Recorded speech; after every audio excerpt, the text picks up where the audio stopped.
Assalamu alaikum wa rahmatullahi wa barakatuh. This is Roadside to Islam. Actually, can you introduce yourself, please?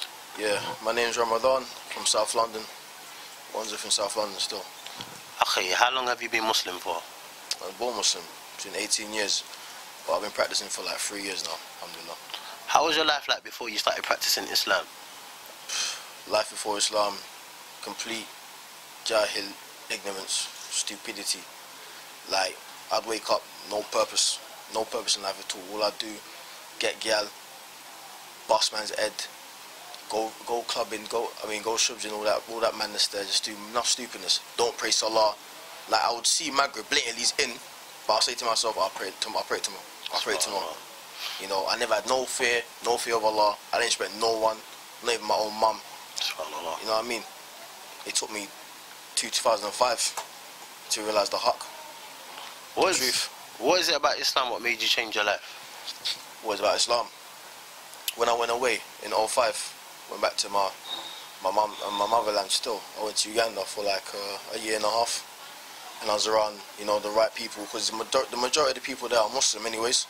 So I was with the right people practicing, and I got to know about the deen, you know, got to pray. I never used to pray at all. So I got to pray there, learn how to pray. There's one time when we was in our house, watching a film, a snake must come in the house, innit? You know, it's Africa. You know, snake come in the house and that. And obviously my relatives killed the snake, but I was mad shook, because, you know, it could have done a tingle, man.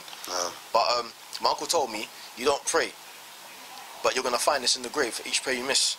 From that night, I pray my salah 5 times a day, the least 4.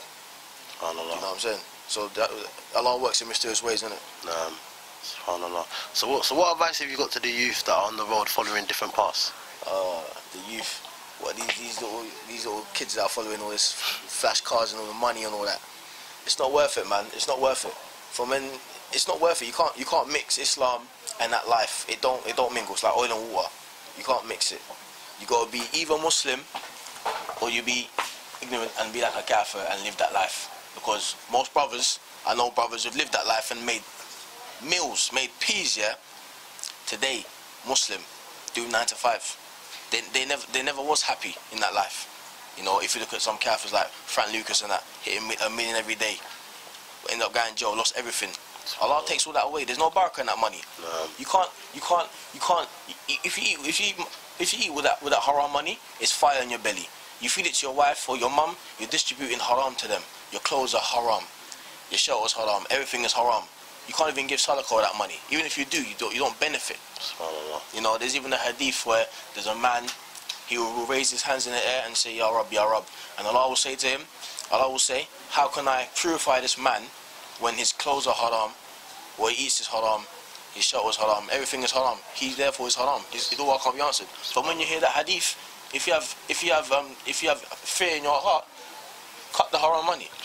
Even if you get the money, you're not going to be happy, man. I'm happy now, alhamdulillah. You know what I mean? I do my 9 to 5. You know what I mean? Alhamdulillah. Jazakallah khairan, Ya Ramadan. This is Roadside to Islam. Assalamu alaikum wa rahmatullahi wa barakatuh.